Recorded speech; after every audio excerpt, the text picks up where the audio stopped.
Does anybody? Go ahead. Good afternoon and welcome to this week's Security Seminar at Purdue University. Today's speaker is Dr. Dennis Moreau. Dr. Moreau is the co-founder and CTO of ConfigureSoft. Dr. Moreau has over 20 years of experience in evaluating, designing, and managing software systems. He's a specialist in the application of leading-edge technologies in complex problems within the IT management domain. Please join me in welcoming Dr. Moreau.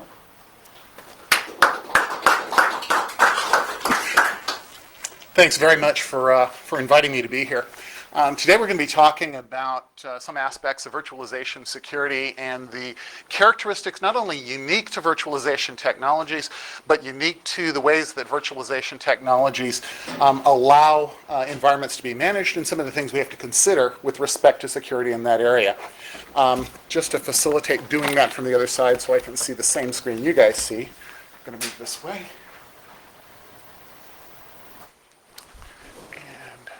Try to go full screen. How's that working for you? Can you see it fairly well? Yeah, looks good. All right. My background is primarily computer science, primarily in distributed systems and systems virtualization with respect to massive amounts of data and visualization. So if you have any questions along the way, don't hesitate to interrupt me. I'll be moving pretty sprightly through the material, trying to do some introductory stuff, but I'm assuming you know a lot about operating systems and system software and to some extent security. Is that fairly consistent with you guys' expectation? Cool. So from our perspective, we're going to be addressing virtualization, the new concerns it introduces, resource sharing, how that changes those security concerns, what it means to couple both behavior, security posture, and the reactions that we have to have in virtualized environments, especially those environments that are deeply virtualized, more than one level of virtualization. We'll talk a little bit about security configurations with respect to virtualization and what kinds of tools you leverage to get a handle on the problems that we're describing. What can you do about it? So not just throwing grenades saying, here's a problem, but also pointing the direction toward what kinds of innovations would make a difference and help us make some headway against the problem. So classic virtualization, what we essentially have is hardware in the environment, guest operating systems, and these operating systems have configurations. If they're Windows, they have a registry, they have DLLs, they have APIs, they have applications. All the stuff you used to have to do on normal operating system environments, you still wind up having to do. But now they're co-hosted, and I've got another layer of technology being interposed. That layer of technology has configuration information associated with it. There are APIs. There are settings that determine the performance, the behavior, the security, and the availability of those systems. Those are settings that we're contending you have to pay attention to when you do virtualization. But there's some interesting interactions that accrue consequently.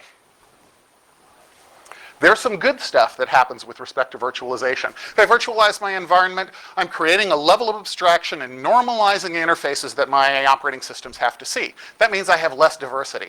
Less when I provision my operating systems. When I deploy Windows XP across a large environment, I've got less variation to worry about behind that layer of abstraction in order to provision things. So I can concentrate on doing fewer permutations so I can spend more time on those individual permutations doing the care and feeding of those particular permutations. So reducing diversity is a good thing with respect to security management.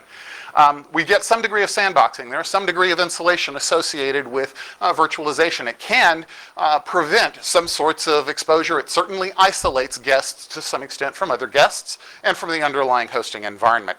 That is both a benefit and a challenge. We'll talk about that in a minute. Rapid deployment, it becomes much, much easier once I have a virtualized image to say, I want more of those in the environment, press a button and have lots more. That's also a benefit in allowing you to be more agile. It's a challenge in terms of having lots more things because you can do them on demand when you need them and you're not waiting for purchase order processing or someone to run down to CompUSA, right? In addition, you get re-imaging where that's appropriate. So if I decide this environment has changed in a way that I don't want, that I don't expect, and I want to get it back to the way I had it before, that's very, very easy. Where that's appropriate, hold that thought. We'll wind up getting an increased control over network activity because those extra layers of abstraction allow you to control behavior across those layers of abstraction. So you're able to tune things in just a little bit more interesting ways. You wind up getting some insulation for specific vulnerability types from exploits there, and you wind up getting an ability to do exploit analysis to be able to reverse engineer what malware is doing in controlled environments so that you can understand those better, draw conclusions from that in terms of how you should react, but also develop even counterattacks associated with this stuff. Now, virtualization accomplishes its magic using three basic fundamental characteristics. The first of the characteristics is insulation, creating a sandbox in which I insulate one asset from another so that that hosted asset, that guest operating system, believes it's the only guy on the box. To the extent that that's possible, then this guy can't break because you virtualized him. I can take a physical asset, move it to a virtualized environment, and not have it know the difference. That's the good side of insulation. The downside of insulation might be I've got agent instrumentation on that box looking for malware, looking for any spyware, looking for stuff. What can he see? Only what's in that box. Virtualize the guest, you virtualize the instrumentation, and to some extent the visibility you have into the overall environment, unless you do something else, something specific to virtualization. Independently, there's lots more sharing. The reason you virtualize very often is I want one piece of underutilized iron, one big fire-breathing box that had a 5% utilization, to get used a lot more efficiently. Good news. But I am also causing the hosted environments, the guests that sit on that piece of iron, to now share host bus adapters, caches. I'm having them share processors, sharing NIC cards, sharing all sorts of stuff, and that sharing has an effect that affects security posture and coupled behavior. We'll talk a little bit more about that subsequently. Finally, dynamics. When it's very easy to provision new stuff based on need, based on demand, I'm going to do that. And when I do that, I'm changing things. Not only am I changing things in terms of spinning up new things when I need them, I'm tearing down old things. I'm also able to, through dynamic migration or vMotion and the more proprietary technologies, take an asset here and move it over there while it's still running. So my ability to track assets based on MAC addresses and IP addresses and all sorts of contextual stuff that you can assume when things are static and have a fairly fixed relationship, all of a sudden need to be able to be a lot more flexible in a more dynamic environment.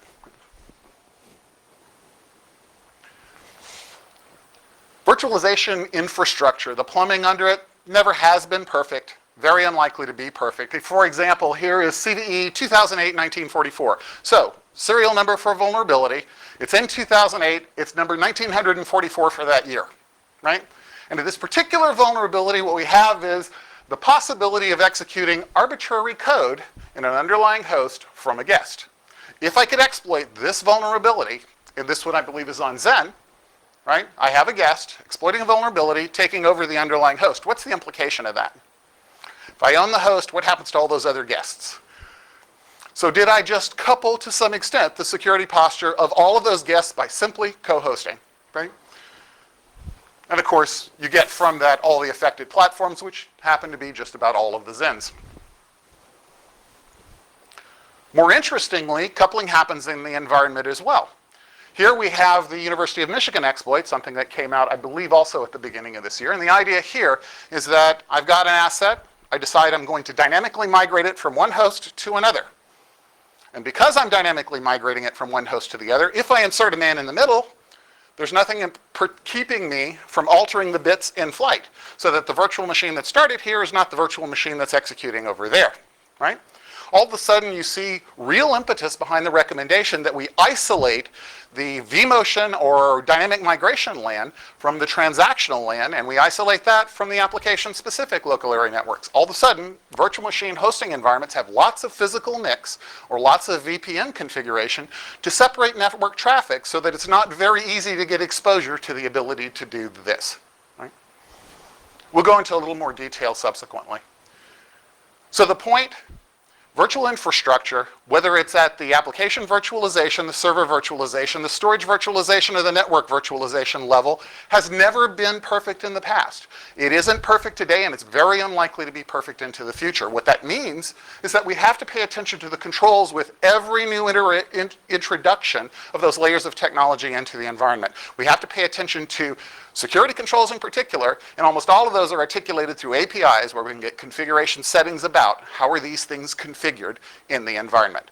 They also create a degree of coupling. Where sharing occurs, some interesting things happen. This year's Black Hat, we had Invisible Things Labs representatives, including Joanna Rutkowska, talk about taking over the Zen hypervisor. The interesting thing here is they use the glue chips. How many of you know what the Q35 chipset for Intel does? DRAM controller controls the address iteration for DMA activity. So the idea is, of course, subvert the kernel, get a domain 0 kind of privilege by whatever exploits you can manage to get that kind of privilege. Then use the DMA controller to set arbitrary target address for your source address and use the DMA transfer to move your code into the kernel, right? Into the hypervisor, actually owning access in the environment. Now, this is due to a flaw in the Q35 firmware. Intel has released the patch for that firmware, which was a prerequisite to Joanna releasing the rest of the documentation, the code, if you will, for how to exploit this thing. So to her credit and to Invisible Things credit, they decided we're not releasing the exploit code until there's a patch out there for people to deal with, until it's been validated, and indeed that stuff has happened. However, what's the relevant security concern from an enterprise perspective? What do I need to know the impact of this in my environment, given I know there's a patch, and I know the version of the firmware that has the problem? What do I want to know? Where in my environment are those Q35s? What version of firmware do they have? And are they running something like Zen as a virtualization environment in the environment, right? When I know those things, I can make the right decisions with respect to security posture for the overall environment. But I need to know those very intimate configuration things to get there. This is just a little bit of detail on how it worked. By the way, the full paper that includes the source code and the complete description of the stuff over the last week or so since Intel released the firmware has now been posted at the Invisible Things Lab site. It's called, I believe it is Presentation 2, or Part 2 of Owning Zen in the Owning Zen trilogy from Black Hat. So you can get it right off the internet and really understand this in all of its gory detail. Very interesting work. What's the impact of virtualization on security in general? Well, of course, it doesn't automatically create perfect security boundaries. And that's because the flaws in the underlying software. Now, where do those flaws come from? How many of you have written 100,000 lines of code in a single application? 300,000 lines. 750,000 lines. Okay, so Microsoft Hyper-V, 100,000 lines. Zen, 300,000 lines. How many of you believe those are going to be bug-free in the near future? So, what you don't get is perfect security boundaries. What you do get is very, very effective software that you can use if you control appropriately for emerging vulnerabilities when they occur.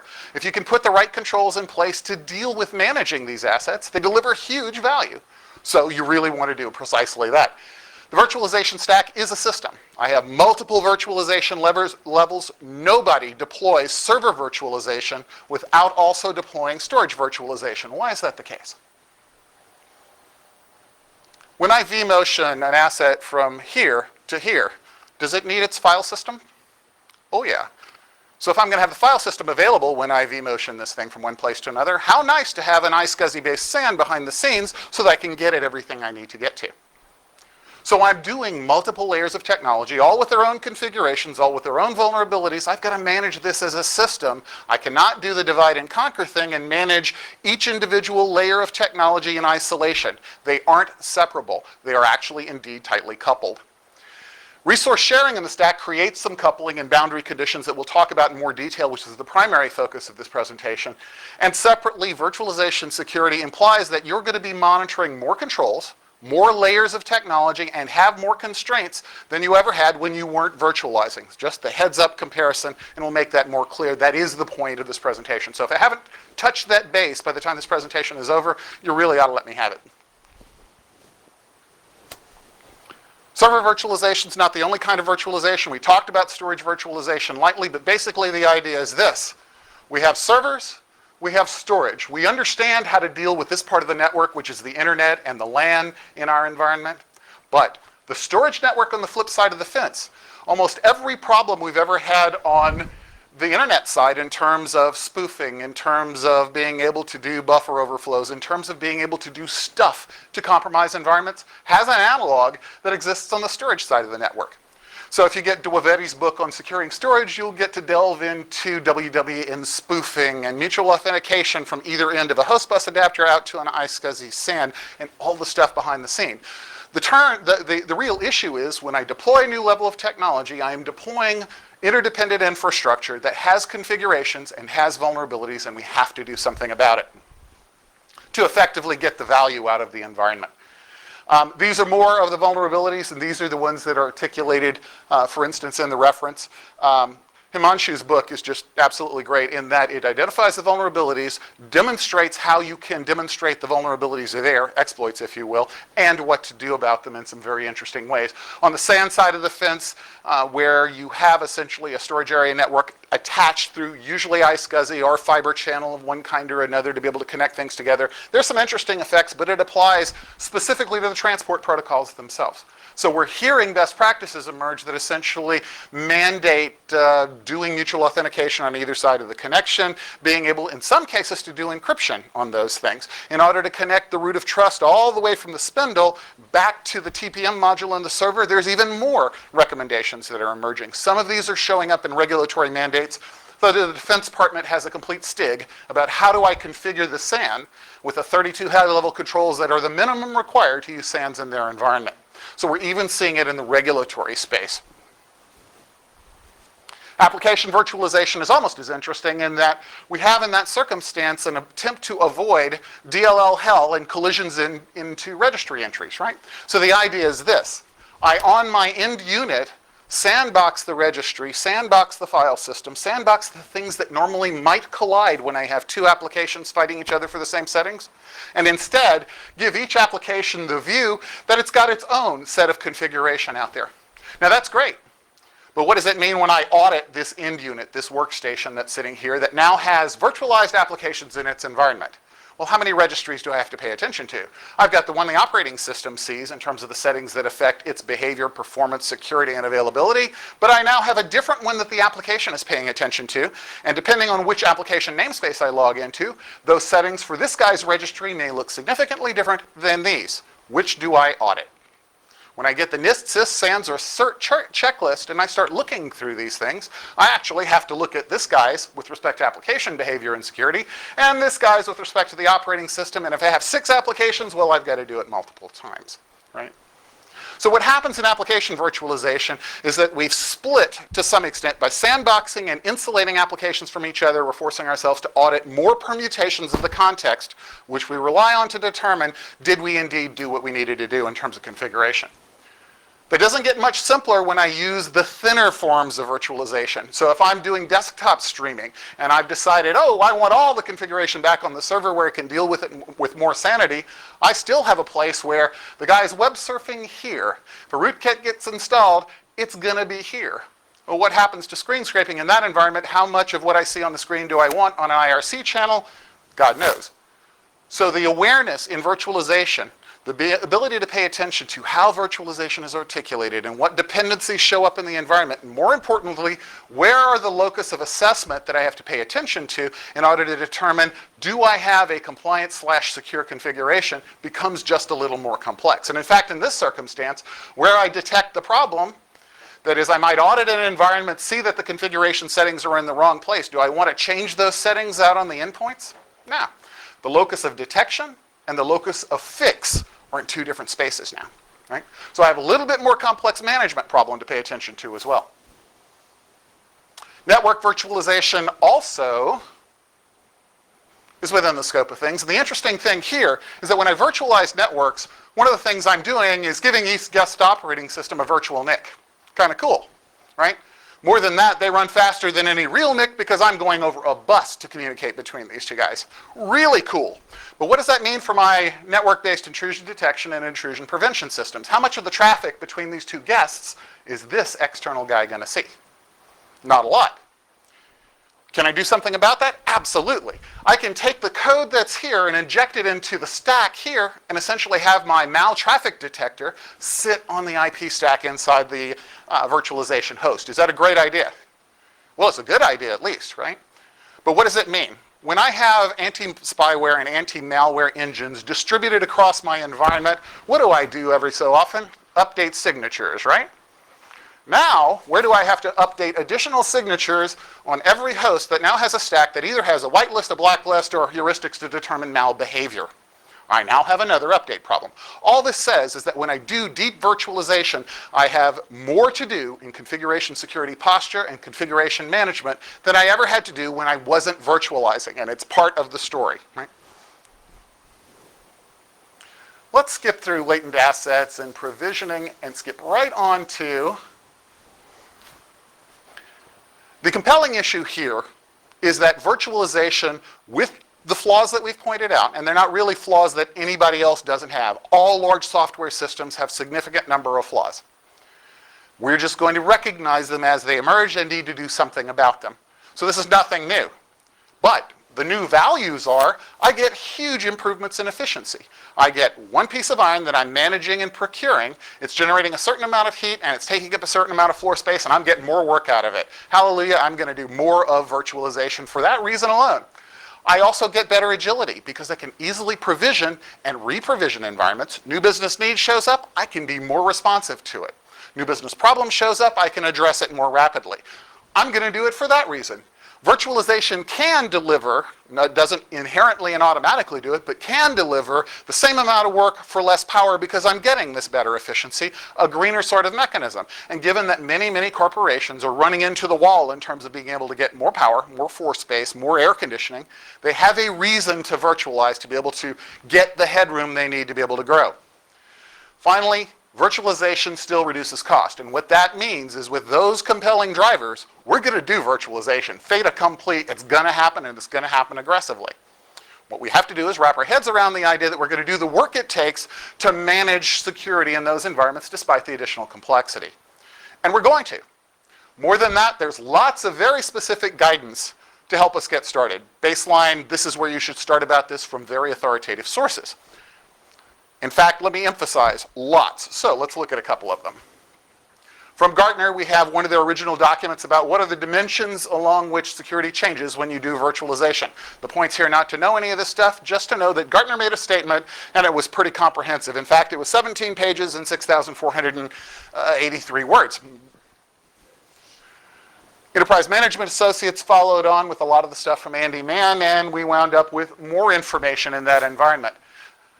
In addition to the analysts, we had the consensus guidance work from the Center for Internet Security. Note here we have, I believe, the generic virtual machine hardening guidelines, the Zen guidelines, and of course their CIS guidelines for ESX.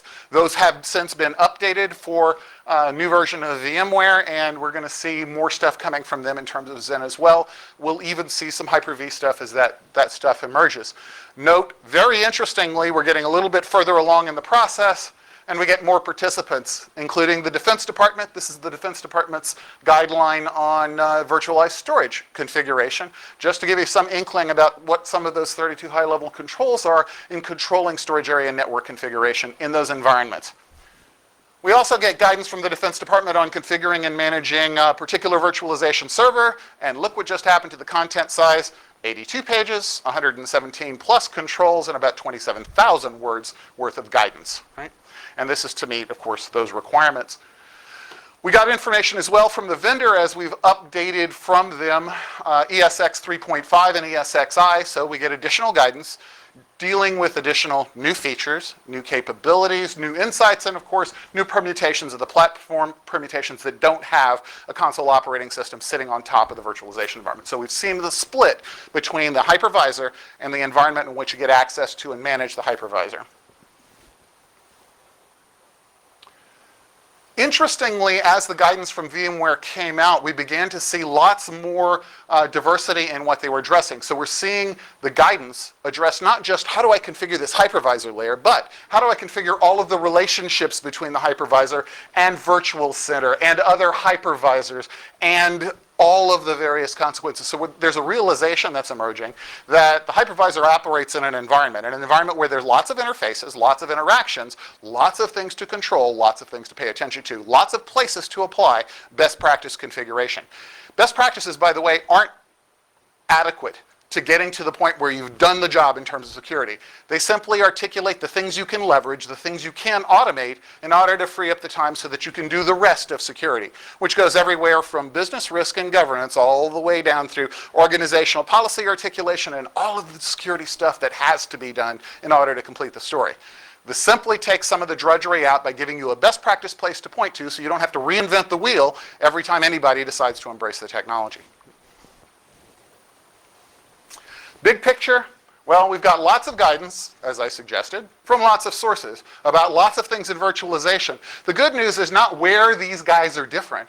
The good news is where they are coherent. We've seen a convergence and a consensus emerge as to what's the most important stuff to pay attention to in managing virtualization stacks, whether it's storage virtualization or alternate virtualization, server virtualization mechanisms. Similar guidance will emerge on application virtualization side of the fence, network virtualization, and all the other forms of virtualization between.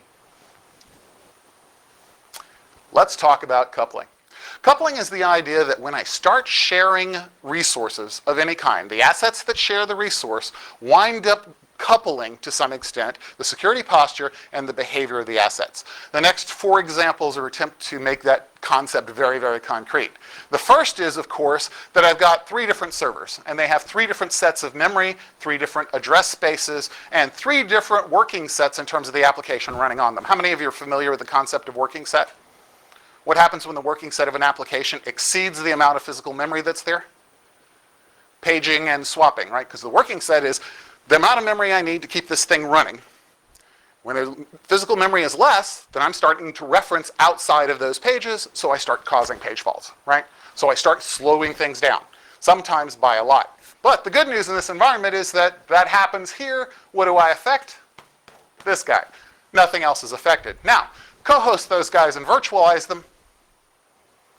And all of a sudden what I'm concerned with is the sum of their working set sizes. And it's when that exceeds physical memory that I have to worry about page faulting occur. Now, if page faulting starts to occur, I start swapping out pages for these guys. What's the effect on these guys? Yeah.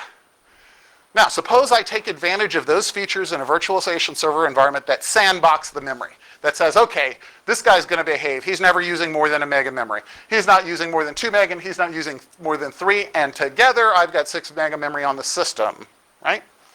Now, suppose one of them starts using more working set size than the memory you've allocated to him. What's going to happen?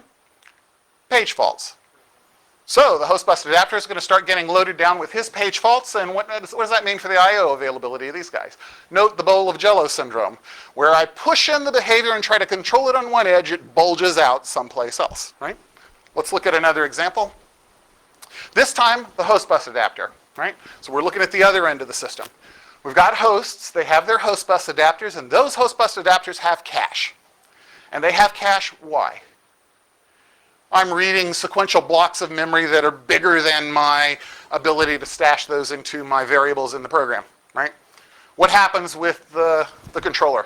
So you're going to say, oh, you read that memory last time. You're likely to read these in the future. Am I going to cache the whole sector? If I'm smart, I am, right?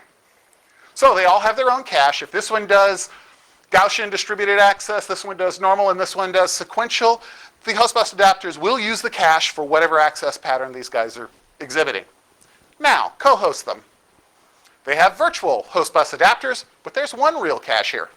This guy does lots of sequential accesses, loads up the cache. This guy does lots of random access. This does a different distribution of random access, and now this guy gets his turn again. What just happened to this guy's cache? How effective is it?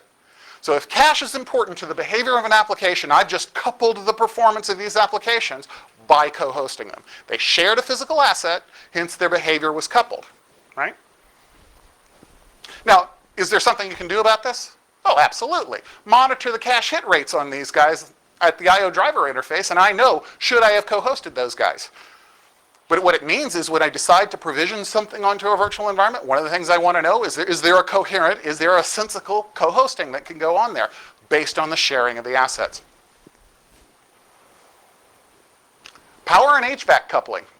Very interesting. So lots of data centers. decide I'm going to split my servers up into aisles, and I'm going to cool based on that because I can control hotspot formation and that stuff, right? So suppose I get my aisle pretty heavily loaded, a little bit lightly loaded, pretty heavily loaded, a little bit lightly loaded. I've got more stuff to do, and I've got a very available system out there. Is the right answer spin up the next application over here? Anybody want to take a guess? So this guy essentially is not running anything. What heat is he generating? Minimal.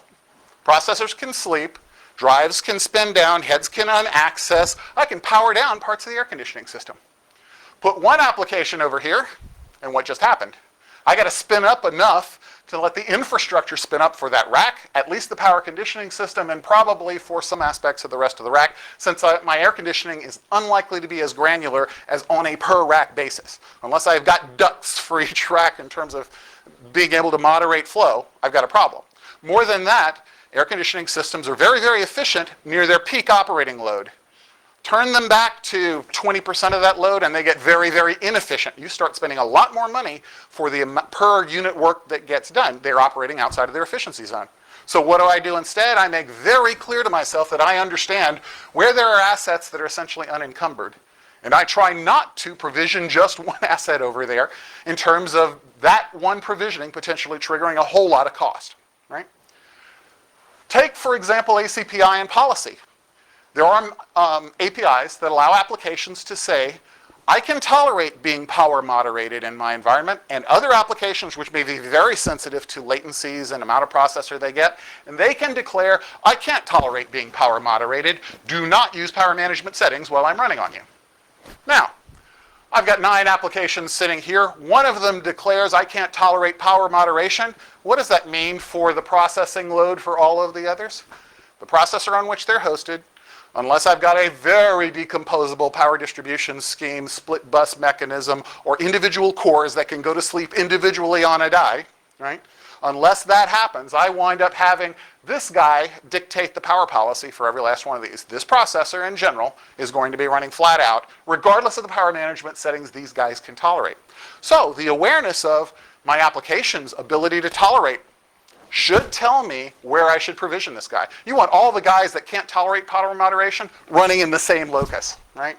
So that the other guys can actually power down, go to sleep, use high efficiency modes, run at lower speeds, learn at lower energy consumption rates. More than that, I need to know the same thing for aisles and where I'm provisioning. All of a sudden, what I need to know to decide intelligibly that I should be able to dynamically migrate that virtual machine from here to there is a lot more information than I ever needed to know when I wasn't virtualizing. Interesting coupling. We talked about the owning Zen trilogy and the ability in that circumstance to demonstrate compromising a system, getting domain zero access, taking over a DMA capability, and writing right into the hypervisor code that you want to put there, right? What is the thing that was shared that put systems at risk? That is, if I compromise this, which systems could be compromised? Was it only those systems that were sitting on one ESX host, or was it any system in an environment? Or was it only those systems sharing any server virtualization host? Well, indeed, that is the circumstance. What I'm seeing is that all the systems that share the same DRAM controller, the glue chip down there that's controlling address space droving, right? That's the thing that was in common. So what did I need to know to determine where security postures were coupled? Where those guys were sharing potentially physical address space. That's where I got into the ability to get here, right? More than that, if I can take over in the hypervisor, then all co-hosted assets now become a possible target. Right? Now, the good news, there's a patch. The really important news is understanding where the most important places for me to get that patch out first and what's the impact on risk. And more importantly, could it have been compromised any time in the past, right? I want to know that stuff in order to manage compliance, risk, and of course the security posture of the assets I'm managing. So, coupling this concept that when I share stuff of any kind, that I wind up sharing security posture and behavior becomes a fundamental concept, not just in virtualization, but in utility computing in general. What are some of the other places that coupling occurs? Well, of course, memory, especially NUMA, right? Non-uniform memory architectures mean that if I know I'm here and my affinity is to this processor and my data is over there, then I get a much higher penalty than if I can co-locate those things. The ability to understand memory allocation and the NUMA architecture and have that affect provisioning and how I control memory in virtualization becomes pretty important. NICs. We've already seen the guidance associated with isolating the NICs, the transactional LAN from the operating system's NIC from the NIC that's used to do migration. They all need to be different and insulated from each other. We wind up having the need to deal with virtual switch infrastructure in specific ways. Some ways are much more efficient than others. These are right out of, in this case, the VMware best practices guides. And of course, the SAN, audit the configurations that are there and understand that the configurations in virtual storage are aligned with your configuration with the virtual server and that that's aligned with the configuration of the application virtualization environment. Only when they're all aligned do I wind up having the service or application stack in a solid security posture on all of its supporting layers of technology. Regulatory coupling. Even the PCI folks, the guys who make the regulations that determine how much you pay and whether you can or not do credit card processing for the Visa side of the fence, have acknowledged a level of coupling. And the level of coupling is essentially showing up here. First, they're interested in credit card processing to make sure that there is physical or logical network segmentation in place to separate credit card processing facilities from non-credit card processing facilities. This has been interpreted by PCI auditors to be extended to separation in virtualized environments as well, although not consistently interpreted. We wind up having the load balancing environments where I might have multiple member cluster behind a firewall or a dispatching mechanism of some sort, right? And now I want to be able to determine and validate they're configured appropriately. Well, can I do that? Can I talk to a load balancing system, inspect this system, and then inspect this one and inspect this one?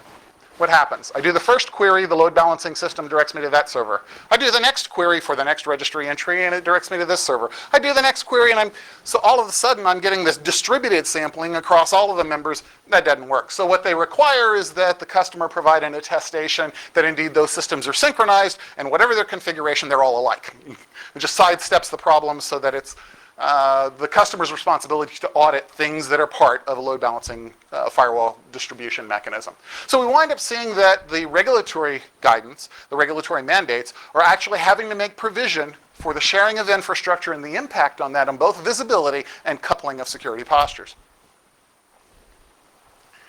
More interestingly, where coupling occurs, for instance, we have two applications, the SAP system with your social security number and pay stub in it, and the football pool.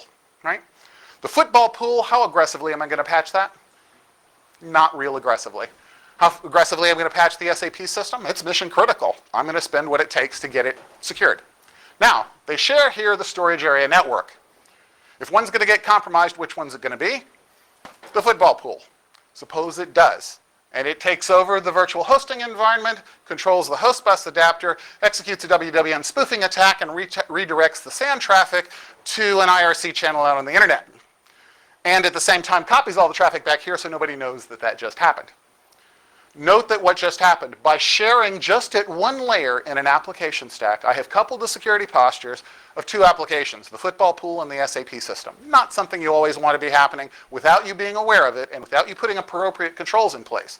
If I decide when I co-host that I'll pay attention to this guy because he becomes a potential foot in the door, lock him down just as tight as I lock down this stuff, then I'm okay again.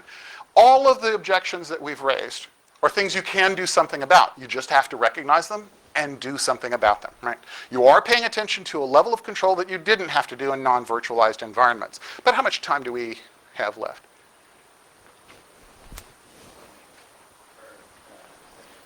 10 minutes. That means I've got to talk even faster. Okay, I can do it. So from our perspective, there's another part of the picture here. The coupling happens not just at this techno-geeky asset level, not just in terms of configuration settings, but it happens in terms of risk from the big picture perspective. One way of dealing with this is something MITRE is calling the risk map methodology. And the idea is this, that I can decide what my business objectives are and how important they are. Then I can decide for each of those business objectives, what are the operational tasks that are required in order to realize those business objectives. Then I can decide which information assets get used to do each of those tasks. Then I can decide what network nodes support those information assets, supporting those operational tasks, supporting those business objectives. When I create that lattice-like scaffolding that lets me understand how important is this node because I've connected it to that business objective. If at that point I get a new vulnerability that applies to this node, I can then chase that vulnerability knowing how important is this asset because I can see its footprint and impact on business objectives. I've got a context. I can look at the CVSS score and say, does that high CVSS score mean a hill of beans to me if it only affects the football pool system? Or does it apply to SAP and do I need to patch it with some dispatch, right?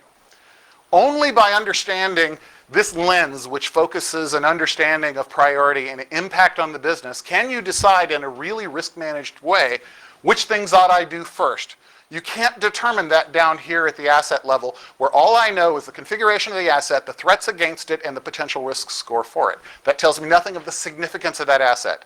The idea that I can take governance decisions and business objectives and refine them into a lens that IT can then use to be able to decide what do I do first and what do I do most urgently, where do I invest most aggressively, winds up being precisely what this can deliver. Now, this is a possibility. This is a methodology that has been used in critical infrastructure management, needs to be adapted to be applied to virtualization, but a very interesting one. So let's compare non-virtualized environments, and this is the last slide I'll dive into to open the floor for questions. Non-virtualized environments to virtualized environments. The non-virtualized environment, we always had to pay attention to applications and operating systems. More than that, we mapped our policies, external guidance from NIST, CIS, SAN, CERT, from anybody, and best practices into the configurations of these things so that I did the best I could do and I made sure I met regulatory mandate and I was consistent with my own policies. Easy enough? Now, how many ways could the settings here conflict with the settings here? That is, how many ways could the application collide with the operating system? Well, only a few, because they use exactly the same settings, right? So I could say the time to live that makes the operating system run efficiently is not the same time to live that makes the application run efficiently. If the application talks to lots of assets, I want a really short time to live, so I turn loose those kernel resources for those IP connections so I can use lots of them. If, however, the operating system talks to only a few because of shares, I don't want the overhead of tearing down settings and bringing them back up again for sessions, so I want to cache those. Those are at odds with each other in terms of kernel resource utilization. One setting is right, one for the other or the other, but they might be in conflict, right? Deeply virtualize that same environment, and we get a slightly different picture.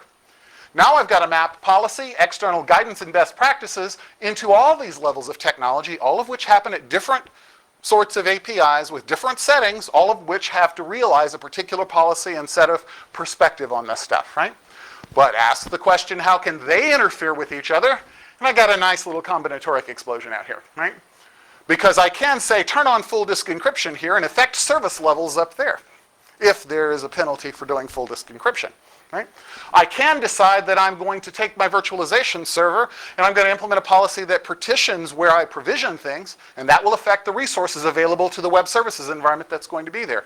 Lots and lots of interconnection here, and if I don't know where the interconnections are, I might take my checklist, assess this guy, see there's a problem, and change something, and what might happen? Unintended consequences. Right? So let's leave it there. So what we've talked about today is that virtualization has some differences from non-virtualized environments, and that we almost always deploy virtualization in multiple layers. We've described a little bit about what some of those potential vulnerabilities are and what we do to manage them. More than that, we've described coupling, which is the idea that when we share in virtualized environments, a very important aspect of virtualization, that we complicate decision-making both about vulnerability assessment, mitigation and remediation, and ongoing provisioning in those environments. Then we talked a little bit about what that means in the final assessment from the big picture risk assessment and from the complexity point of view in terms of understanding that when we do virtualization, we've got more to do than we ever had to do without virtualization. The bottom line and the thing to take out of the session is that when you do deep virtualization, in order to get all the benefits of virtualization, you need to know more about configuration at more levels of abstraction than you ever had to know about when you weren't doing virtualization. That's a little counterintuitive because when it comes to provisioning's easier, right? I press a button, bang, I got a new system. That seems to have you knowing less until you have to decide, where do I provision it? How's it configured? How's the rest of the stack configured? What's the security posture? All of a sudden, I've got to know more, and more across more disciplines. How many of your colleagues, friends, or co-students do you have that know a lot about SANs, a lot about virtualized storage, a lot about web services, a lot about SAP, a lot about Windows 2000 XP, Vista, and the alternative operating systems that might be in the stack? Note that where you specialize is where you're going to get really good. It's very hard to specialize across all of a technology stack. It means the guy you keep locked up in the closet, you probably need 2 or 3 of them in order to be able to do recommendations on this on an ongoing basis. Questions? Or insults? How many of you are interested in using virtualization or getting some deep proficiency in that for your environments? Go ahead. How many of you have any experience with virtualization, either Xen, VMware ESX, Hyper-V, now that that's RTM? 0? So we have a problem even if one of the virtual environment gets, Sorry. even if one of the virtual operating system gets compromised, then the whole system is at risk. Is that the thing? No, that's potential. So That's there has potential. never been in the real world a compromise of a guest that has actually taken over a hosting environment and taken over, therefore, the co-hosted guests, at least not that we know of. What if there is a problem in the virtual machine VMware itself? Well, and there you get to the point. There are vulnerabilities which VMware and Xen and everybody else that builds hypervisors have acknowledged that if the vulnerabilities were successfully exploited, could allow arbitrary execution of code in the underlying hypervisor. So there's vulnerabilities. What I'm saying is essentially we haven't seen the massive attack that would hit the headlines nor that would be publicly noticeable. While the vulnerabilities exist and in principle have been demonstrated by security researchers, right? We have proof of concept. What we don't have is that having been a problem. Yet, it is the existence of a vulnerability that creates the responsibility on the part of a technology user to do something about it. It's not responding to the exploit, by then it's too late. It's responding to the vulnerability with appropriate controls and management so that you control the risk, the probabilistic exploit, not the actual exploit of the environment. So risk accrues and responsibility accrues by existence of the vulnerability, and they exist. Does that make sense? Yeah. Other questions? Thank you very much for your time in this. I hope it was useful. If you have any questions, my email address is on the back of these presentations and that'll be posted. So don't hesitate. I'm intensely interested in this stuff and I miss dealing with grad students and even undergrads. So thank you very much. Joel.